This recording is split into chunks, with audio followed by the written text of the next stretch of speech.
Olá pessoal, novamente com vocês, eu sou o Tarcísio Figueiredo e a gente está aqui na Associação Beneficente Espírita Francisco de Assis em Campo Grande, Rio de Janeiro, Brasil, planeta Terra.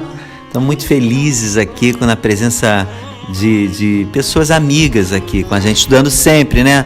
Estou aqui com a Tereza, com o Álvaro, com a Ieda, com a Rosane, a Claudinha e o seu João. E hoje nós vamos falar novamente do capítulo 8, ainda não encerramos, Emancipação da Alma, mas o item que a gente vai abordar hoje é letargia, catalepsia, mortes aparentes. É a pergunta 422 a 424. Eu não quero complicar, mas assim, como introdução, eu vou dizer o que a medicina acha disso, né? A medicina diz que catalepsia é um estado em que o paciente sofre uma paralisia geral de todos os seus músculos, embora haja consciência, sentidos ativos e funções vitais funcionantes. É claro que Kardec faz uma conceituação diferente dessa. E para a medicina, todas essas duas coisas, tanto letargia como catalepsia, são estados patológicos. Para a medicina, a letargia é um estado em que o doente está em permanente sonolência e inércia. É quando acontece uma contusão cerebral, um estado hipnótico, até uma doença do sono. Mas Kardec estuda isso junto com os espíritos e os conceitos são bem diferentes. Vou perguntar aqui a Claudinha o seguinte: Claudinha, na letargia e na catalepsia, quem é que ouve, quem é que vê, quem é que sente as coisas nesses estados de emancipação da alma? O espírito. Ah, então o espírito vê e como é que funciona essa comunicação com o corpo? Não tem comunicação. O espírito ouve e vê, mas não tem como manifestar o que ele quer falar. Não tem como falar porque o corpo não corresponde. Perfeito. Afinal de contas, o que é letargia, Ieda? O que é isso? Letargia é que é o estado total, não há comunicação nenhuma, que o corpo fica e o espírito fica independente, com a morte aparente, a pessoa fica como morto mesmo. Seria uma reação. Muito interessante. É nesse estado que às vezes, de repente, os iogues se encontram assim, num estado de letargia, que às vezes até parece que eles podem ser enterrados vivos, porque as funções vitais elas diminuem bastante, é isso? Com certeza. Há muitos anos eu frequentei um lugar, um centro assim, lá no Cosme Velho, em que era um hindu, que era o irmão Ramurti, é o espírito hindu. E ele fazia, um médico, o doutor Alexandre Dias Filho, ele fazia um trabalho lá, em que ele paralisava, fazia teste, né? Ele paralisava a pulsação. Não tinha pulsação, ele conseguia fazer um estado dentro dele, que ele mandava a pessoa, não acusava nenhuma pulsação no aparelho. Ele conseguia parar. Eu assisti isso com meu marido, assistimos isso. Ah, entendi. Mas, Tereza, você acha que nesse caso aí, nessa história aí, há realmente a paralisação completa da pulsação, a morte mesmo ou não? Não, eu acho que não. Paralisação total não. Ele vai fazer uma bradicardia. A bradicardia vai ficar tão suave que não dá para perceber. Porque se há paralisação total dos sinais vitais, o que você acha que pode acontecer, seu João? Aí é a morte, a chamada morte, né, física, né? Porque o espírito não morre. Exatamente. Nós estamos estudando aqui, afinal de contas, a morte ou uma morte aparente, né? O que você acha, Ieda? É nesse caso que estou falando. Por quê? Porque ele estava funcionando realmente. Agora, o corpo não registrava. Entendeu? O corpo não registrava, mas ele continuava. Então, aparente que por que aparente de morte? Porque não está funcionando. Mas acontece que continuava funcionando. Agora, o aparelho da pressão não registrava, nadinha, zerava. Entendeu? Ah, entendi. É trabalho de hindu. É trabalho de. Entendeu? Entendi. Eu me lembrei agora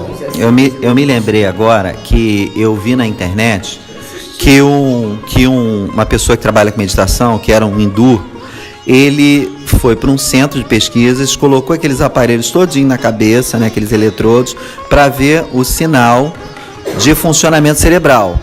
E o que aconteceu? Passou uns 5, 10 minutos, as pessoas foram tentar acordar ele, porque não estava registrando o sinal. E aí ele só olhou para a pessoa e falou: o que houve? Não, a gente pensou que você tivesse morrido. Falou: meu Deus, não se pode nem fazer a meditação sossegado, porque a medicina está muito longe de entender esses estados alterados de consciência. Não é isso, seu João? Exatamente. E tanto a letargia quanto a catalepsia ou qualquer transe é um estado alterado de consciência. Só como a gente não tem, né, o hábito ou a experiência nessa área, né, agora, né, que muitos médicos e a própria medicina está se aproximando dessa área, né, que isso já vem sendo estudado há muitos séculos, mas agora que a gente está... é que a gente já está tendo mais consciência desse processo, que é um processo comum. Isso acontece todo dia conosco. A gente entra em transe de hora e meia em hora e meia. A natureza nos facilita esse processo. Então isso é comum. Tá certo. A letargia é um estado de morte quase aparente, porque o espírito tem dificuldade de movimentar o corpo e a sensibilidade fica comprometida. E a catalepsia é o que, seu João? A catalepsia é parcial. Ela é parcial. Não, há a possibilidade de movimentação, sim. Por exemplo, a pessoa, porque o espírito ele tá ali presente, e se você faz uma pergunta, até parecida assim com coma, né? Que o indivíduo está em coma, mas aí o familiar fala com ele e tal, de repente ele pisca o olho, dando um sinal de vitalidade, né? Aparente morte, mas não está morto. O Lázaro, nessa história do Novo Testamento, que Jesus, que é narrado, né, um acontecimento com Jesus, Lázaro ficou 3 dias dentro de uma caverna, né, sepultado, ali como se estivesse morto. Ali, que tipo de estado era aquele? Letárgico. Ele estava letárgico. Isso pela visão espírita, né, da forma como a gente estuda, não era catalepsia. Era letárgico, porque ele estava sem qualquer sinal vital, né? Mas pela sensibilidade de Jesus e com o magnetismo dele, né, ele pôde perceber que Lázaro não havia se desligado do corpo biológico. Então ele provoca, né, a volta de Lázaro. O interessante é que ele tem 2 irmãs, Marta e Maria, né? Que aí vão avisar o Jesus que Lázaro tinha morrido. E aí Jesus chora, isso? Porque ele não tinha visto Lázaro ainda, né? Jesus chora nesse episódio, não é isso? É verdade, porque ele não havia chegado até próximo a Lázaro. E interessante é o seguinte, olha só. Eu acredito que nesse momento, o que conta o texto, a gente não pode levar, vamos dizer assim, a gente não pode levar isso tanto a sério, porque pela evolução de Jesus, ele já sabia que Lázaro não estava morto. Porque se Lázaro estivesse desligado do corpo, né, mesmo que não tivesse ainda, não tivesse morrido, ele poderia muito bem ir até Jesus, onde Jesus estivesse, ou transmitido por pensamento que ele não estava morto, e Jesus ia saber. Agora, o fato se ocorreu, né, se isso é verídico, né, que eu não estou aqui desacreditando, eu estou constatando um fenômeno que ocorreu naquela ocasião e que ocorre quase sempre, né, e que, num caso, um fenômeno letárgico, e que para a medicina seria cataléptico, mas para nós, letárgico. Muito bem, Eda está aqui querendo falar. Fala, Eda. É o seguinte, quando o senhor João estava falando, eu me lembrei da parte que ele diz assim, quando a Marta e Maria vão lá, né, vão pedir, aí quando ele falou assim, que meu irmão morreu, se eu estivesse lá, não teria morrido, ele falou, Lázaro não morreu, Lázaro dorme. Pode ver na Bíblia, está escrito isso, né? Eu me lembrei da parte, Lázaro não morreu, Lázaro dorme. Então, Tá explicado aí.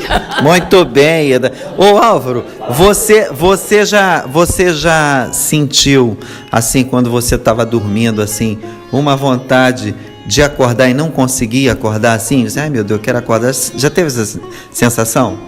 Já, várias vezes. É uma sensação assim, muito desconfortante, né? Porque você quer acordar e fica aquela paralisação do corpo, né? Então é complicado. E o que você faz? Dá vontade de gritar, de chamar alguém? Não, você até grita, mas o som só você ouve, né? Então, isso é o resultado de que o espírito sente, ouve, né? De repente vê, mas não tem comunicação com o corpo, então é isso? Isso aí mesmo. E esse é o estado de letargia, né? Isso, letargia, isso mesmo. Agora, como já assisti muita palestra, e os palestrantes falam muito que todo dia a gente morre um pouquinho quando dorme, né? É verdade. Agora vem cá, Tereza. O estado de letargia normalmente ele é natural ou ele é provocado? De letargia? Ele é sempre natural. Muito bem, estudiosa, hein? E o estado de catalepsia? Ele, por vezes, quase sempre ele é magnético. Ah, tá certo. Então a pessoa pode, por exemplo, ficar sem movimentar a parte de baixo só. A parte de cima ela fica ativa. Ela, eu não consigo movimentar minhas pernas. Tem algum caso assim, seu João, de hipnose? Tem, claro, já vivenciei isso com o paciente. O paciente ficar sem mobilização dos membros inferiores, né? E aí, da pessoa ficar até, né, totalmente agoniada, né? Porque não mexe. E isso pode durar para sempre? De jeito nenhum transe é para sempre. Não existe essa coisa que as pessoas falam, que o transe, a pessoa pode entrar em transe hipnótico que não volta mais. Isso não existe. Isso aí é fantasia aí das pessoas. Deixa eu aproveitar e te perguntar mais alguma coisa. Assim, o transe hipnótico tem a ver com isso tudo, né? O transe hipnótico, ele é só sugestão ou ele tem algo de magnético também no meio disso tudo? Como é que é isso? Como é que você me explica isso? Não, a sugestão é magnética. Ah, isso aí. Pois é. Quer dizer que não é só o verbal, não. Não, o verbal, quando dá um exemplo assim, não vou nem a Jesus, né? Hitler, né? Ele tinha um poder magnético fantástico. Carlos Lacerda tinha um poder magnético fantástico. Começava a falar, né? E ele produzia uma ação magnética que mobilizava as pessoas, não é? E essa ação magnética, ela não é só do homem, não. O sapo faz isso com o mosquito, não é? A gente vê os insetos fazendo isso. A planta carnívora também faz isso, se alimenta de inseto, porque ela tem uma ação magnética. Felizmente, quem estuda a doutrina espírita sabe que a vida começa lá no mineral. Até a gente chegar a homem, a gente já viveu nada mais, nada menos de 4 bilhões de anos. Então esse processo existencial, esse processo, a gente vem passando pelos reinos, desenvolvendo nossas potencialidades. Qualquer um de nós pode fazer uma indução hipnótica, porque nós aprendemos lá na experiência do sapo, na experiência da aranha, na experiência lá no reino animal e da planta também, que ela age assim, né? A planta carnívora também tem um processo hipnótico, né? E que ela imobiliza a presa. A cobra faz isso com o sapo. Veja só como é que aí você vê lá o Hitler fazendo isso, o político fazendo isso, mobilizando as pessoas. Então é fundamental que a gente tenha esse esclarecimento para a gente não achar que essa coisa é do outro mundo, mas isso é uma coisa da natureza, isso é normal. Então todos nós em algum grau podemos fazer uma ação magnética, né? E todos nós, em algum grau, também somos hipnotizáveis? Somos, qualquer um é sujeito hipnótico. Não existe esse negócio da pessoa dizer assim, ninguém me hipnotiza. Quando ele diz isso, ele está não tem conhecimento daquilo que está falando. Porque a partir do momento em que ele vai começar a entender esse processo, qualquer pessoa, não existe ninguém diferente do outro, inferior ao outro. A gente pode fazer porque isso é uma ação da natureza. Nós já construímos isso em nós. Né? Ninguém é melhor. Fulano, ele faz coisas sobrenaturais. Fulano é maravilhoso. Isso não existe. Isso não existe. Qualquer um de nós. Por isso que Jesus afirma: podeis fazer o que eu faço e até mais. Muito bom, eu tirei uma boa casquinha aqui do seu João, porque ele faz essa hipnose clínica aqui. Eu queria só fazer uma pergunta, que é o seguinte: os laços, se eles estiverem quase todos rompidos, né? E a pessoa está quase desencarnando, dá para reatar esses laços, Tereza? O que você acha? Dá para reatar. E de que forma a gente pode reatar esse laço? O que você acha? Ação magnética? Ação magnética. Você está com razão, é isso mesmo. Rosane, você contou aqui, a gente estava estudando, do caso da sua irmã. Eu vou fazer uma entradinha nesse tema aí. Eu já sei o que você vai falar, mas a gente vai deixar o desenvolvimento dele para a semana que vem. Mas dá para dar uma entradinha. Como é que é o caso da tua irmã que você contou pra gente? Era criança, não sei a idade, que eu estava ali em Bicuí, minha avó dava aula lá, e eu ficava com ela, e minha irmã estudava em Mangaratiba. Aí ela chegou de madrugada, eu acordei, ela abriu a porta, estava toda arrumada, e abri a porta com a pasta, aí eu acordei minha avó, ela falou: não acorda não, tira a chave que eu vou botar ela para dentro. Aí botou ela para deitar. No outro dia eu falei: Solange, você lembra disso? Não lembro nada disso. Muito interessante, Rosane, esse caso. Esse caso especificamente, me parece que é um caso de... Diga lá, Claudinha. Sonambulismo. Muito interessante. O sonambulismo, ele é um estado de emancipação da alma. E a catalepsia também é. E a letargia também é. A morte aparente, né? Mas o sonambulismo a gente vai estudar semana que vem. É quando o espírito consegue comandar o corpo, muito embora não tenha consciência de que tem uma vida na Terra. É o espírito que manda. Quer falar alguma coisa disso? O que você acha, seu João? Ou deixa para a semana que vem? Eu acho melhor deixar para a semana que vem, porque é um estudo muito bonito, né, e profundo também, como a letargia, a catalepsia. Eu acho que complicaria a gente estudar hoje. Interessante, é isso mesmo, também acho a mesma coisa. Ô Claudinha, tem esse caso da pessoa ficar fora do corpo assim, sabendo que está fora, não consegue comunicação com o corpo e ter o risco de morrer? O que você acha? Eu acredito que não. Você já sentiu aquele negócio que o Álvaro sentiu, a sensação de que quer acordar e não consegue acordar? Já sentiu? Não, graças a Deus não. Já sentiu essa sensação, ô Rosane, de que está dormindo, quer acordar e não consegue movimentar o corpo? Não me lembro não. Mas isso é muito comum, já sentiu, Ida? Graças a Deus, não.